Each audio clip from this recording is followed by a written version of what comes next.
이 이야기는 실제 탈북자 증언과 여러 조사 내용을 바탕으로 재구성한 이야기입니다. 북한에서 한 달 월급으로 얼마나 벌 수 있을까요? 정답부터 말하면 우리가 생각하는 월급의 개념과 완전히 다릅니다. 그 현실을 한북한 노동자의 하루를 따라가며 차분히 들여다보겠습니다.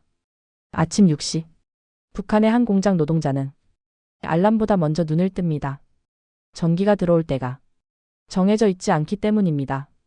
밥을 먹기보다는 어제 남은 옥수수죽을 데우는 게 먼저입니다. 출근 준비를 하며 그는 오늘도 공장에 나가야 한다는 사실을 이미 알고 있습니다. 월급이 많아서도 일이 좋아서도 아닙니다. 출근하지 않으면 문제가 되기 때문입니다. 북한에서 공장에 출근한다는 건 단순히 일하러 간다는 의미가 아닙니다. 그건 나는 여전히 체제 안에 있다는 표시이기도 합니다.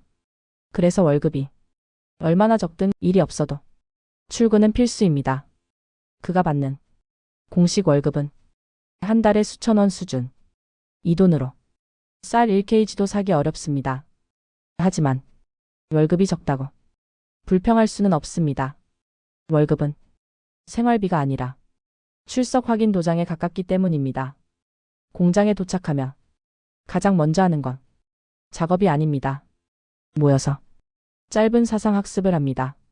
오늘도 변함없이 충성, 성실, 노력이라는 말이 반복됩니다.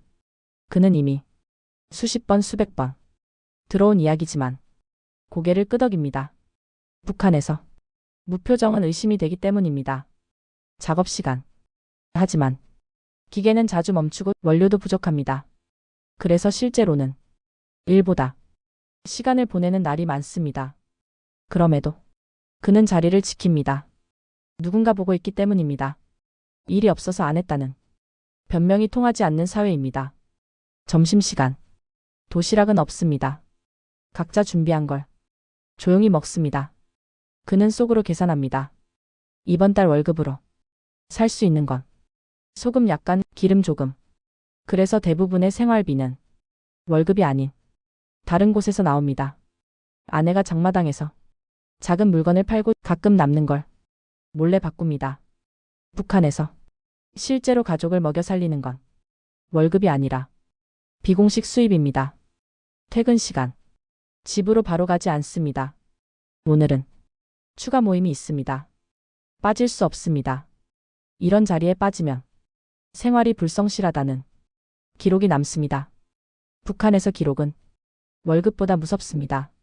한 번 남은 기록은 직장 배급, 자녀 진로까지 영향을 미칩니다. 그래서 그는 피곤해도 참석합니다. 집에 돌아오면 하루를 정리합니다. 오늘은 무사히 넘겼는지, 말실수는 없었는지, 괜히 눈에 띄지는 않았는지. 그는 오늘 하루도 돈을 벌지는 못했지만 문제없이 지나갔다는 사실에 안도합니다. 북한에서 잘 산 하루란 돈을 번 날이 아니라 아무 일도 없던 날입니다. 그의 월급은 적습니다. 하지만 그 월급이 의미하는 건 돈이 아닙니다. 출근했다는 증거, 통제 안에 있다는 증명, 체제 안에 남아있다는 표시. 그래서 월급이 적어도 출근은 계속됩니다. 우리는 흔히 북한 사람들은 왜 저런 월급을 받고도 일을 할까 의아해합니다. 하지만 그곳에서 선택지는 많지 않습니다. 일을 하느냐 마느냐가 아니라 체제 안에 남느냐, 밖으로 밀려나느냐의 문제이기 때문입니다. 이 이야기에 나오는 노동자는 특별한 사람이 아닙니다. 북한에는 이런 하루를 매일 반복하는 사람들이 아주 많습니다. 그들의 월급은 작지만 그 하루의 무게는 결코 가볍지 않습니다. 만약 여러분이 그 하루를 살아야 한다면 그 월급을 받고 같은 선택을 할 수 있을까요? 다음 이야기에서는 북한 사람들이 월급보다 더 중요하게 여기는 한 가지에 대해 이야기해 보겠습니다.